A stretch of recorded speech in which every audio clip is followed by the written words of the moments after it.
Aqui é Nélio Suzantov, é mais um bate-papo na Ágora Literária, que é o nono bate-papo. Então, nesse episódio de hoje, nós vamos receber o escritor e poeta Theo Alves, que vai nos falar um pouco sobre o seu mais novo livro, Inventário de Tão Pouco. Ele já entrou aqui, já pediu solicitação, vamos ver se vai. Olha só. Opa! E aí, meu cara? Agora deu certo. Agora Tudo sim. bem. É isso. Então, meu querido, bom, eu vou iniciar dizendo que para mim é uma honra e é um prazer imenso receber você aqui nessa live aqui para a gente falar um pouco sobre literatura, poesia e mais do que isso também para a gente meio que se conhecer assim virtualmente. Eu espero que em breve pessoalmente, né? A gente sempre está trocando ali mensagens pelas redes e tal, mas nunca tivemos a oportunidade de conversar assim, né? Meio que cara a cara. Mas eu fico muito feliz em ter essa oportunidade aqui e de ter feito parte também desse seu livro que você está lançando agora, e para mim é uma honra imensa. Ô, cara, prazer e uma honra para mim também. Eu me senti muito feliz de ter participado também do seu livro, de alguma maneira, e Sim, foi sim. uma ótima porta de entrada, assim, foi uma surpresa para mim, um livro de tanta qualidade, assim, como o teu. E acho fantástico assim, ter a honra mesmo, assim, da gente poder trocar as figurinhas aí, Uhum. de vez em quando, sobre literatura, da gente ir se acompanhando, né, no que o outro vai fazendo. Então, eu que agradeço, e agradeço muito pelo convite. Uma Imagina. conversa sobre literatura com um escritor que a gente admira é sempre mais Assim, valioso. a admiração é muito. Então, para a galera entrando aqui, eu vou desejar boa noite para o pessoal que está entrando. Se quiser mandar mensagem, pergunta para o Theo. Garanto que ele vai responder todos. Eu vou te colocando aqui agora na enrascada. Enfim, mas para quem não te conhece, Theo, para quem vai acompanhar essa live depois, ou vai, quer seja por aqui pelo Instagram mesmo, pelo YouTube ou pelo podcast, eu vou fazer aqui uma leitura breve aqui do seu currículo. Aqui, bom, Theo G.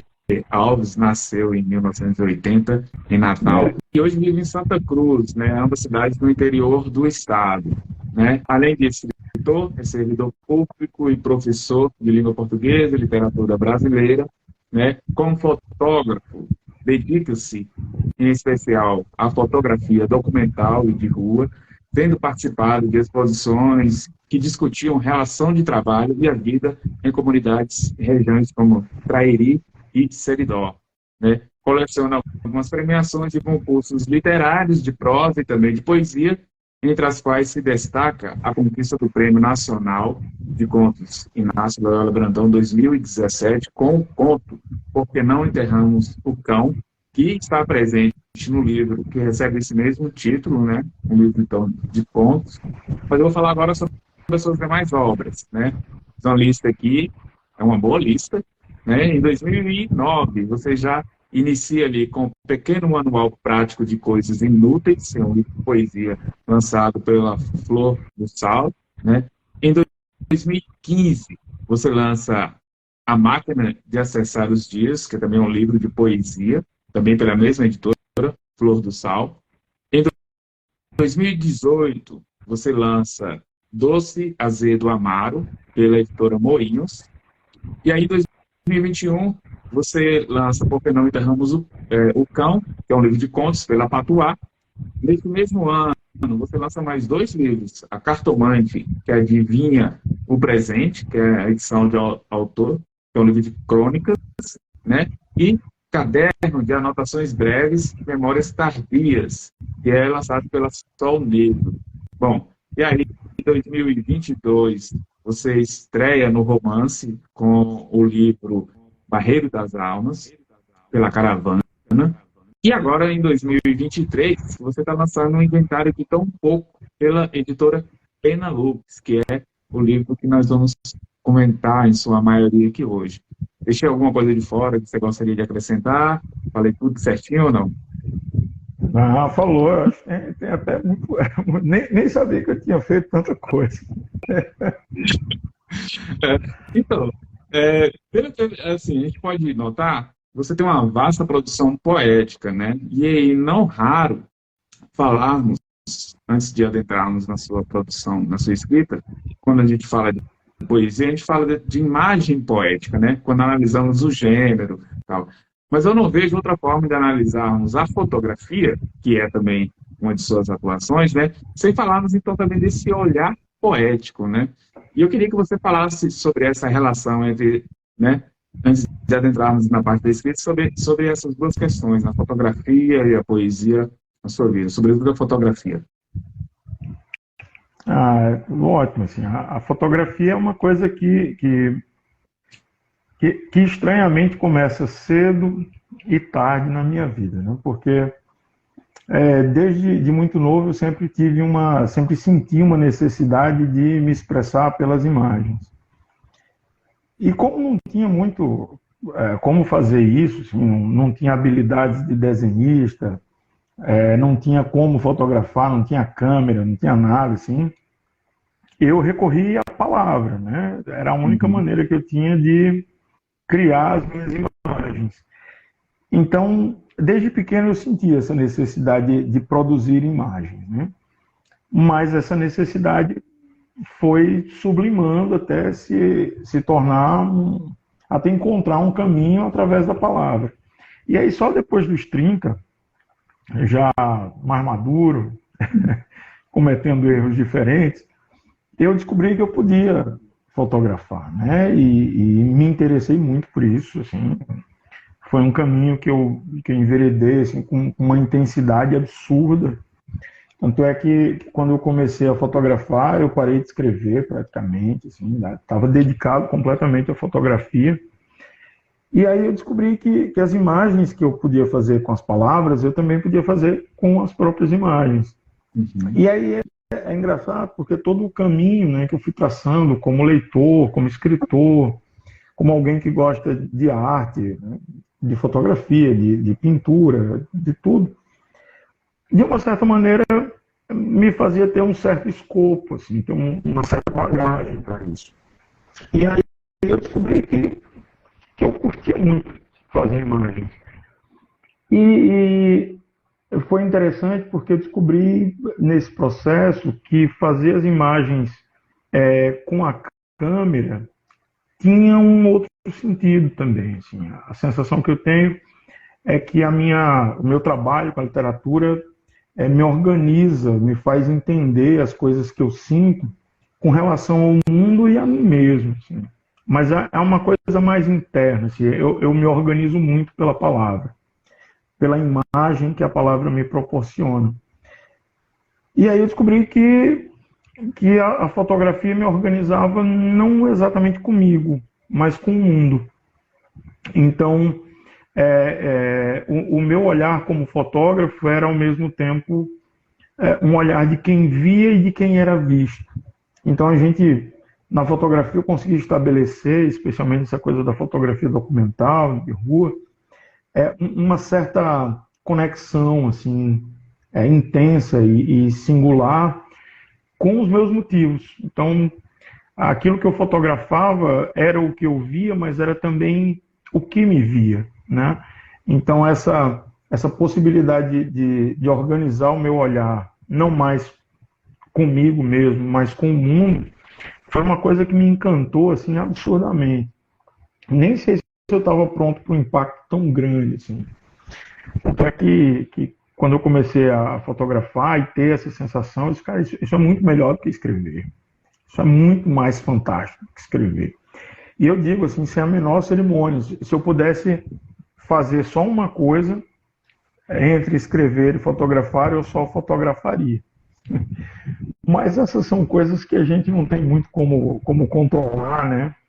Então, a pandemia, é engraçado, a pandemia me fez voltar a escrever com muita intensidade e me fez parar de fotografar. Desde que a pandemia começou, às vezes eu até tenho me sentido um fotógrafo em aposentadoria, um ex-fotógrafo em atividade, porque eu tenho fotografado muito pouco. E acho que esse ainda é um silêncio causado por aquele momento da pandemia, né? Então, a imagem meio que adormeceu assim, na minha câmera, mas eu tenho sempre a esperança de que ela volte.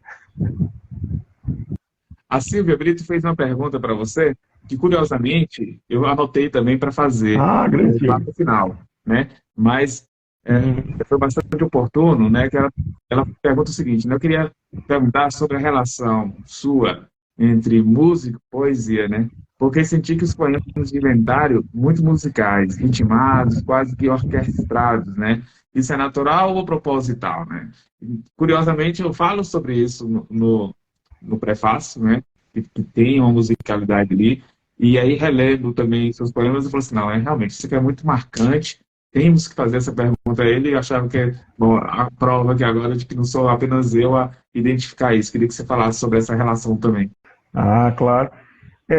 Especialmente assim, nos últimos livros, mais marcadamente no Caderno de Anotações Breves e Memórias Tardias, e agora no Inventário, eu resolvi tentar me redimir de alguma maneira.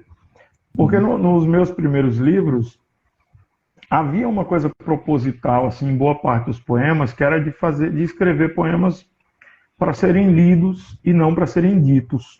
uhum, Era uma coisa meio assim de. Eu queria ver a grafia do poema, eu queria ver o corpo do poema na página, mas eu não queria ouvir o som do poema. Eu queria que uhum, ele fosse visual, sem ser um poema concreto, mas queria que ele fosse visual. E aí eu fui percebendo que isso foi migrando um pouco, assim, foi mudando de lugar. E aí, a partir do caderno, que é um livro de 2022, mas que eu comecei a escrever antes, alguns anos antes, eu disse, olha, eu vou escrever poesia para ser lida em voz alta. Eu quero escrever poesia para ser lida em voz alta. E aí eu fui querendo acrescentar essa coisa da imagem do poema na página, eu fui querendo acrescentar som. uhum. E aí eu de uma certa maneira, fui tentando essa musicalidade, que é uma musicalidade que não está na rima, né? Não tá, mas que tem uma construção, de uma certa maneira, muito exigente, assim, muito métrica até. Né? Então, ela é proposital, e eu fico super feliz em saber que dá para perceber isso, Como dá? porque deu um trabalhão danado. Imagina.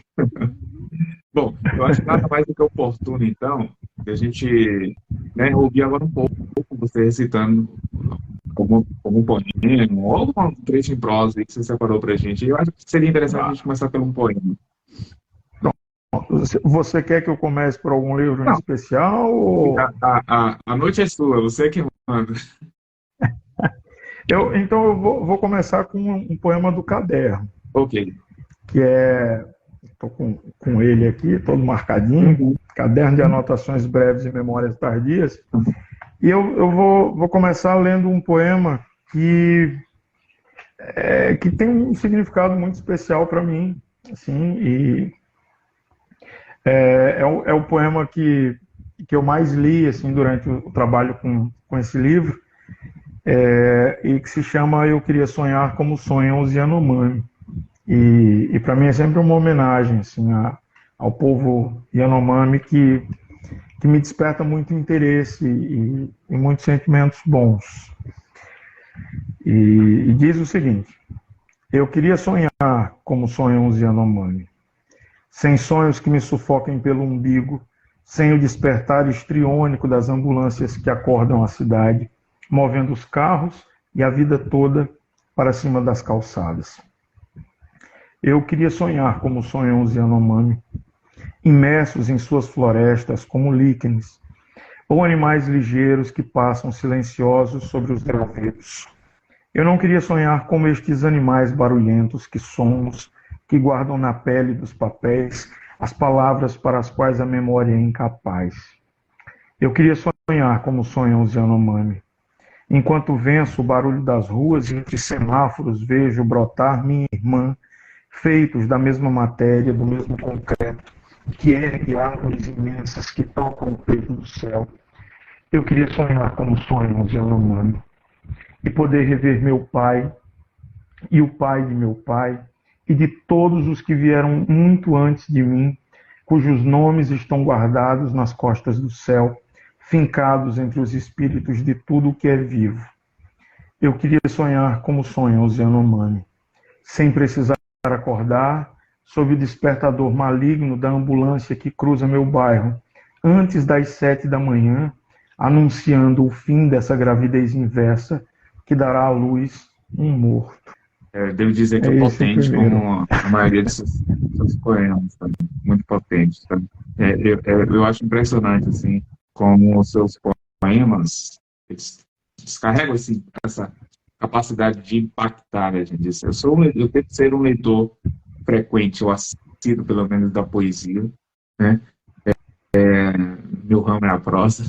Já tentei ser poeta e não me convenci disso, né? Não sei se futuramente o que essa trajetória dirá, mas eu tento ser um leitor assíduo de poesia, porque eu acho que a poesia é fundamental em nossas vidas. E aí a variedade de estilos, né, de tons de cada um é imensa, e algumas realmente falam profundamente na gente, e a sua, eu devo dizer isso a você, né? Ela tem essa capacidade de impactar. Não há como sair incólume, né? Não há como sair incólume. Eu fico muito grato. Muito bonito, muito bom ouvir isso, viu? Muito obrigado. Ó, você não usa gibão de couro nem chapéu, certo? Mas não é raro, né, encontrar alguns elementos regionais na sua escrita, né? Mas nada que o caracterize, né? Mas não há nada disso caracteriza, então, né, a sua obra como uma literatura regional, no sentido clássico do termo, tanto quanto no sentido estereotipado também, né? Eu queria que você me falasse sobre essa relação, né, da sua escrita, da sua produção, desses símbolos que aparecem, né, e também dessa forma de olhar para esses aparecer. Um dia desses, acho que foi agora, em maio, participei de uma live com a Silvia, que está aqui, e com Cristi Rochetot, que também são dois grandes poetas, dois grandes escritores. E a gente falando muito sobre isso, né? Sobre esse regionalismo e tal. E é engraçado, assim, porque eu venho de uma região, eu nasci em Natal, mas a minha relação com o Natal assim, é de filho rejeitado que também rejeita a mãe. Assim, não morro de simpatias por Natal. E eu cresci numa região que é o Seridó, que é uma região muito árida, assim, muito semidesértica, e que tem uma tradição. Eu cresci numa cidade chamada Currais Novos, né? Então é uma cidade que tem essa tradição rural, mas que mudou muito, assim. É uma cidade relativamente pequena, embora para o porte do estado seja uma cidade de porte médio.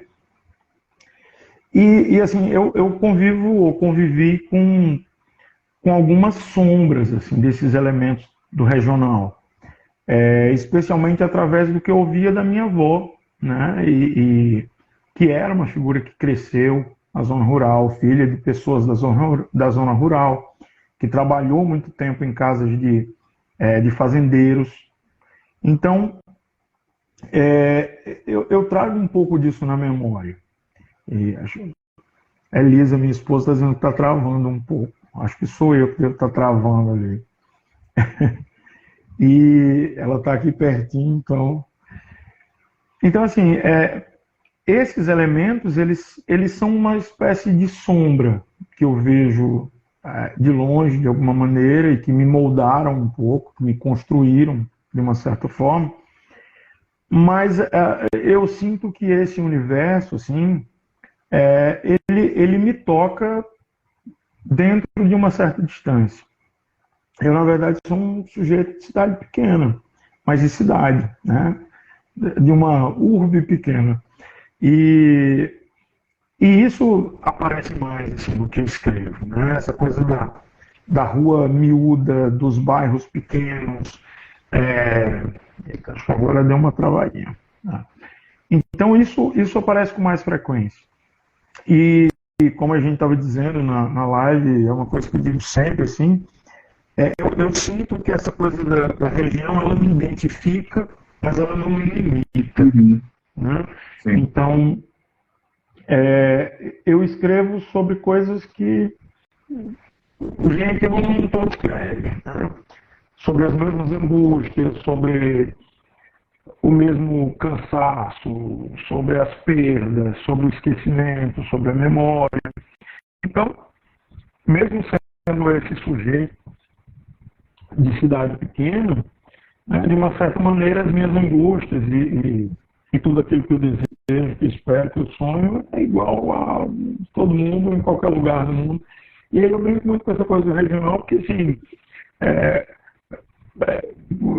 eu gosto muito do Luiz Rufato, por exemplo, né? É um cara que escreve sobre cidades pequenas ali, interior de Minas Gerais, interior de São Paulo, Paraná. Mas ninguém chamou o Luiz Rufato de regionalista, né? Pois é, então é uma coisa que me pega um pouco, assim. Uhum. Mas é isso, a região ela me identifica, é o meu lugar, assim, né? É onde eu me reconheço, mas o que eu sempre ressalto é que ela me identifica, mas não me limita. E acho que isso me faz bem. Eu concordo com você plenamente. Assim. Eu acho que trazer esses elementos faz parte, porque a gente acaba falando do local onde a gente está, né? Mas eu acho que complicado meio que cravar uma rotulação, cravar um certo tipo de imagem sobre o escritor hoje em dia, né? Pensando hoje em toda essa abertura que o mundo, né, digital proporciona, não só o mundo digital, mas as próprias vivências, né? Afinal de contas, mesmo que você vivesse enclausurado em sua cidade, nada impediria de você abrir o seu olhar para o mundo, né? E falar mesmo desse exterior de inúmeras formas. Bom, eu vou te explorar bastante aqui no sentido de sua leitura, que é bastante prazeroso ouvi-lo falar, né? Eu gostaria que você lesse, então, algo de prosa que você trouxe aí para nós. Como a gente tinha combinado antes, né, de ler alguma coisa, eu fui fazendo aqui um apanhado, assim, dos livros e tal. De tudo eu separei um pouco. Ótimo, maravilha. Bom que o pessoal passa a conhecer Então, melhor você. ótimo, a gente vai fazendo aqui um pequeno portfólio. Esse aqui é o Pequeno Manual Prático de Coisas Inúteis, né, que é o meu primeiro livro. Ele saiu em 2009, mas ele começou a ser escrito em 1998. Do original ele só tem o título, né? É um título descaradamente roubado, né, da obra do Manuel de Barros.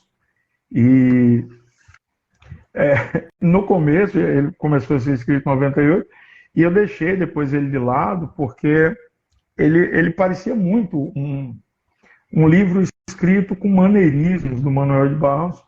E aí depois eu fui tentando me afastar um pouco disso, né?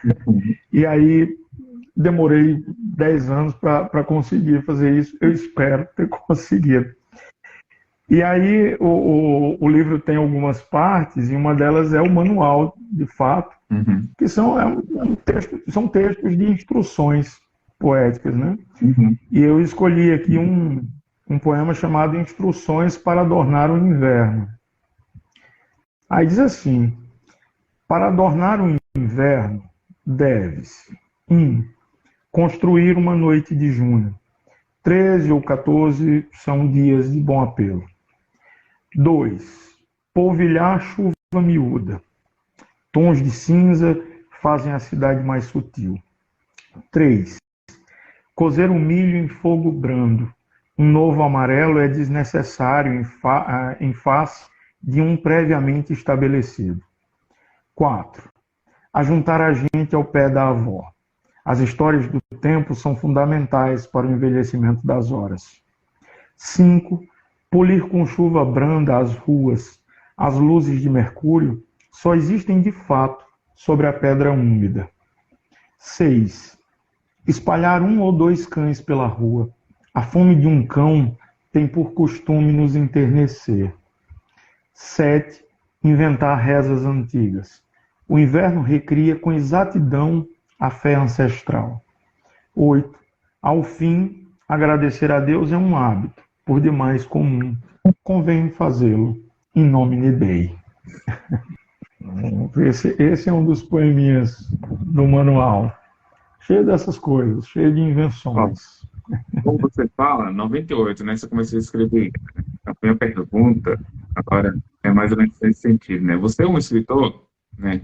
Relativamente novo em termos etários, digamos assim, mas já com uma jornada, uma caminhada, uma boa considerável, né? E esses dias você comentou numa de suas redes sociais, né? Que volta e meia você é, seu último livro, aliás, o livro que você está lançando vai ser seu último livro. Isso me fez lembrar do escritor português, Virgílio Ferreira, que ele também dizia a mesma coisa, né? Só que ele sempre dizia isso no sentido de encontrar a sua obra definitiva, né? Aquela que traria um pouco de toda a sua trajetória, de tudo aquilo que ele escreveu até ali, né? E representaria o auge da escrita dele, né? Aí eu queria saber se é mais ou menos esse o sentimento seu, né? Dessa obra definitiva que você tanto almeja, ou se os motivos para você dizer isso são outros. Eu suspeito que sejam outros, mas eu gostaria de ouvir você dizer um pouco. Eu sou um apaixonado pela obra do Jorge Luiz Borges, né? E o Borges tinha uma coisa assim, uma ideia, né, de que o texto perfeito era um silêncio. Assim, era uma única palavra ou um silêncio, né? Uma palavra que dissesse tudo. E, puxa vida, o meu sonho como escritor é isso, é chegar a um ponto em que eu não preciso dizer mais nada, porque tenho a sensação de que tudo já foi dito. Queria muito, assim, poder escrever um livro e dizer, olha, esse aqui é o meu último, porque eu cheguei ao máximo do que eu poderia, a minha obra, e depois de ter dito isso aqui, eu não tenho mais nada a escrever. Mas acho que nem Shakespeare disse isso, né? Então, quando eu penso mesmo assim, e é verdade, toda vez que eu escrevo um livro, eu digo, esse é o último, eu não quero mais escrever, esse é o último. Até que passa um pouquinho, aí eu sinto de novo. Eu já cheguei a escrever uma carta de despedida da literatura, e eu não quero mais, aí passei um tempo intrigado, assim, um tempo de mal mesmo, com a literatura, não queria saber, não queria mais ler nada de literatura. E estava achando que isso ia ser definitivo. Obviamente que eu estava enganado, muito enganado. Esse tempo sem escrever foi importante, mas deixou tudo muito represado, e aí, de repente, eu me vi explodindo, assim, com vontade de escrever, com necessidade de escrever um monte de coisa. Mas é que quando eu digo assim, eu espero que seja o último, é porque literatura é muito trabalhoso, né? É um negócio que eu levo muito a sério, muito, muito a sério mesmo. Assim, eu acho que eu não vivo de literatura, infelizmente, assim, então tenho outros trabalhos que pagam parte das minhas contas, mas eu me sinto, antes de tudo, um escritor. E assim, eu nunca gostei da ideia de ter a literatura como uma espécie de hobby elegante. Assim, acho que a literatura exige muito de mim, e não acho que esse seria um lugar justo. Então, às vezes, é muito essa coisa de eu não quero mais escrever porque eu sinto vontade de escrever, sinto necessidade, mas não posso escrever porque eu tenho que me ocupar fazendo outras coisas, tenho que me ocupar com outros trabalhos e tal, preciso pagar contas, né? Preciso viver mesmo, sobreviver. E aí isso me angustiava muito, assim, porque eu queria muito escrever e não conseguia. Aí o que é engraçado, assim, acho que isso mudou um pouco, porque eu acho que eu fui aprendendo, assim, pela necessidade, né? Aprendendo na pancada mesmo, a desenvolver um método, assim, para poder viver, trabalhar, sobreviver e escrever. Que é uma coisa meio, sabe, às vezes é meio esquizofrênico, assim, que é a de conseguir fazer os trabalhos que eu preciso fazer e, ao mesmo tempo, pensar no que eu quero escrever. Então é como se funcionassem, ao mesmo tempo, dois cérebros separados. Um produzindo a burocracia do serviço público, por exemplo, e o outro pensando naquilo que eu quero dizer. Isso aliviou um pouco, essa angústia, assim. Uma vez um cara me perguntou assim, qual tinha sido a minha maior decepção com a literatura. E eu nunca tive uma decepção com a literatura. Tive inúmeras com o mercado literário, Uhum. muitas. Mas com a literatura, não. Eu sinto que tenho necessidade de escrever e sinto que tenho alguma coisa a dizer. Assim, não sei se é algo que interessa as pessoas ouvir, mas eu preciso dizer essas coisas. Então, eu acho que fiquei um pouco mais curado assim, desse perrengue que é depois que você termina um livro. Então, mas muito por isso. Eu acho que eu aprendi a escrever com a pouca disponibilidade que eu tenho. Uhum. Então, eu acho que isso me ajuda hoje, assim, lidar com esse pequeno fantasma da aposentadoria como Sim. escritor. Eu acho assim, diferentemente de outras artes, e é claro, não são todas, né? Mas há determinadas expressões artísticas que é possível viver de música. Inclusive de pessoas que não têm esse chamado tão intenso assim para ser artista, mas que acabam entrando nesse mundo. Alguns se tornam realmente grandiosos artistas, outros nem tanto. Então, isso é do gosto de cada um. Mas eu olho mais olhando para a realidade do escritor brasileiro, do escritor nacional, acho que a tentativa é muito mais não de viver de literatura, mas de manter a literatura viva dentro da gente, né? Quer seja como leitor ou como escritor, né? Ah, seus poemas, É né?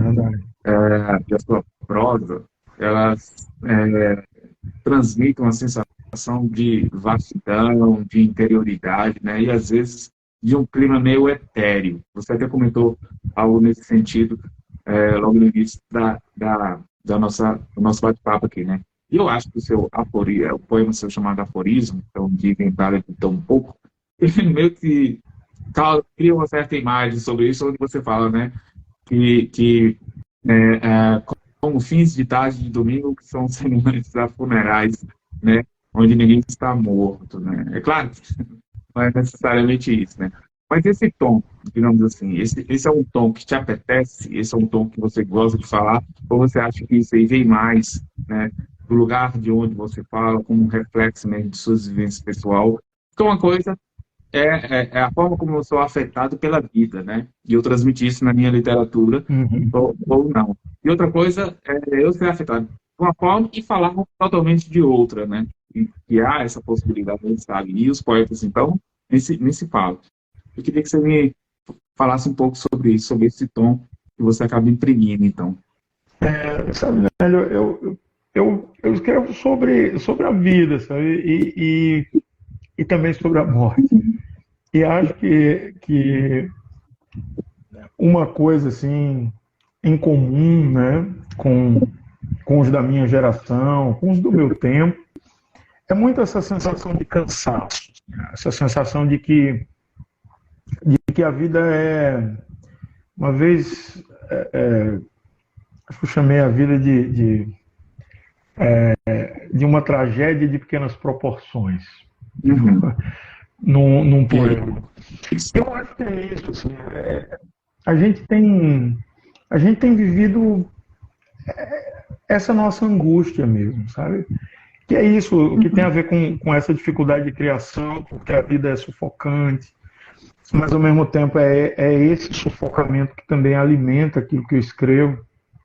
Então, é uma mistura de muita coisa, assim, de um certo humor, né, que é o caso, por exemplo, desse poema, Uhum. mas que ao mesmo tempo é um humor denso, quase noturno, assim, é um humor, às vezes, acho que em inglês demais, não sei se é isso, né? Mas é essa sensação de estar lidando com um mundo assim que é um mundo que a gente construiu e que não serve para a Uhum. gente. Então são essas contradições que estão muito presentes e na minha fotografia eu me interesso muito pelo universo do trabalho, né? Uhum. Pelo mundo do trabalho e eu percebo muito assim, é uma coisa que está nas minhas leituras e nas minhas discussões em pensar como a gente lida com o mundo real, com a tecnologia,